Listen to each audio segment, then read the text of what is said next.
Greetings, cats and kittens. Whether you are here for your child or for your inner child, I'm glad you have joined me for story time. Today, I'm going to be reading Miss Fiona's Stupendous Pumpkin Pies, written by Mark Kimball Moulton, art by Hillard Crouch. So I want you guys to sit back or lie down. Either way, enjoy the story. Let me show y'all how cool this book is. Grown-ups. Grown-ups. Look. It's like an album. This is so cool. Okay.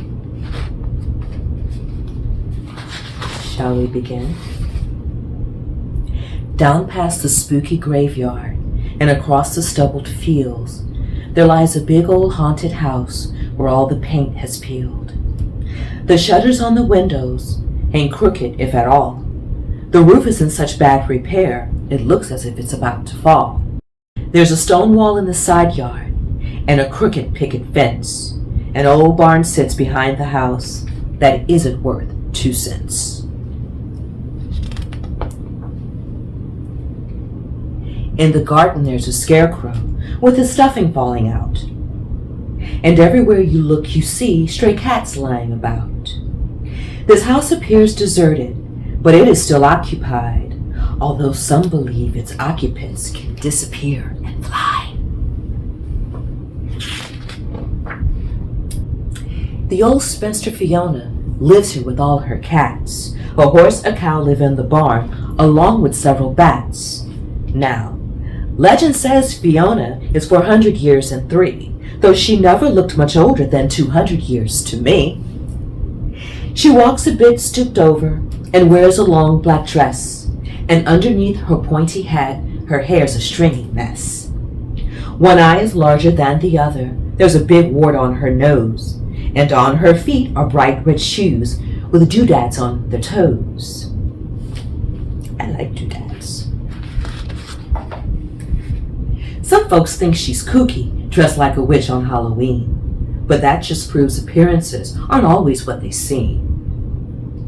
For she keeps a tidy garden with a good-sized pumpkin patch, and every Halloween she serves fresh pumpkin pies from scratch.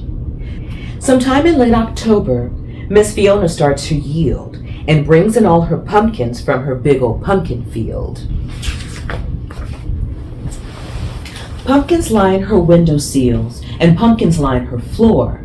She has so many pumpkins, some come rolling out the door.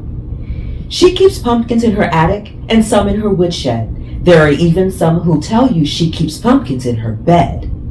Then the day of Halloween, and not one day before, Fiona gathers all her pumpkins and begins her yearly chore. She hangs a cauldron on the fire to bubble and to boil. She chops and peels and rolls and stirs in a frenzied baking toil. Now and then she'll cackle as she checks her recipe. Then she'll peek over her shoulder to make sure no one sees. For her ingredients are secret, but as she sets each pie to cool, the spicy scent that fills the air makes everybody drool. No matter how you beg and plead, Fiona holds her ground. Not one piece of pie is served till midnight rolls around.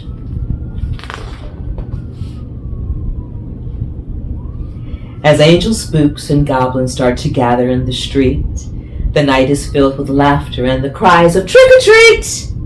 Black cats and ballerinas run to each house and in between, wishing every witch and ghost a happy Halloween. But the last house that we visit, as the midnight hour draws nigh, is down past the spooky graveyard for a slice of pumpkin pie. Boys and girls from miles around come knocking at her door, dressed in such frightful costumes as vampires and dinosaurs. Miss Fiona shrieks and giggles as she welcomes each new guest, then sends them to the backyard to wait with all the rest. As the witching hour creeps closer, Fiona steps out onto her porch, with a crow upon her shoulder and holding a burning torch. She surveys all her visitors, and we wave and smile to greet her. Then she slowly lets her spooky gaze fall on one special trick-or-treater. She points and crooks her finger and wiggles her eyebrows and cackles, "Come, my dearie, I need help inside my house." This year, it's a pink rabbit that is Miss Fiona's choice. We all look at her with envy, all the little girls and boys. For it's quite the supreme honor to help Fiona serve her pies, a most distinguished, rare accomplishment to be so recognized. The seconds tick by slowly. The anticipation grows. The moon peeks out behind the clouds. The wind begins to blow. Then, far off in the distance, the church bells begin to peal, and from inside her kitchen, we hear Miss Fiona squeal. "Oh, come all you witches, come clowns and pirates too. Come celebrate this Halloween and bring your friends with you." With that, Fiona's helper throws the front door open wide and beckons every girl and boy to come and step inside. The house is warm and cozy with carved pumpkins everywhere, though you do have to be careful not to get cobwebs in your hair.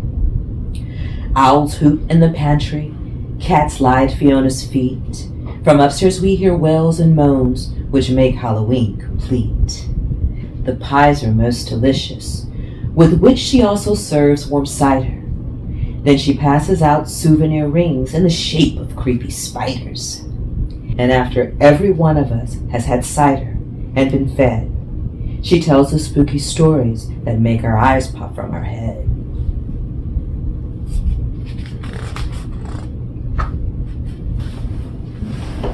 And as we leave, she sends us home with an extra slice of pie for Mom and Dad and Grandma who wait up till we arrive.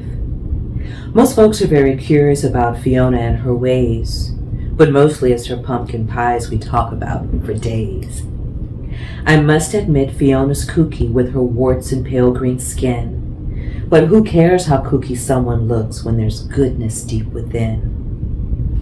Still, I scratch my head and wonder when folks ask the secret to her pies, 'cause she'll wink and snort and cackle to everyone's surprise. Just take one big plump, ripe pumpkin and a lizard and a toad, stir in a few good bat wings,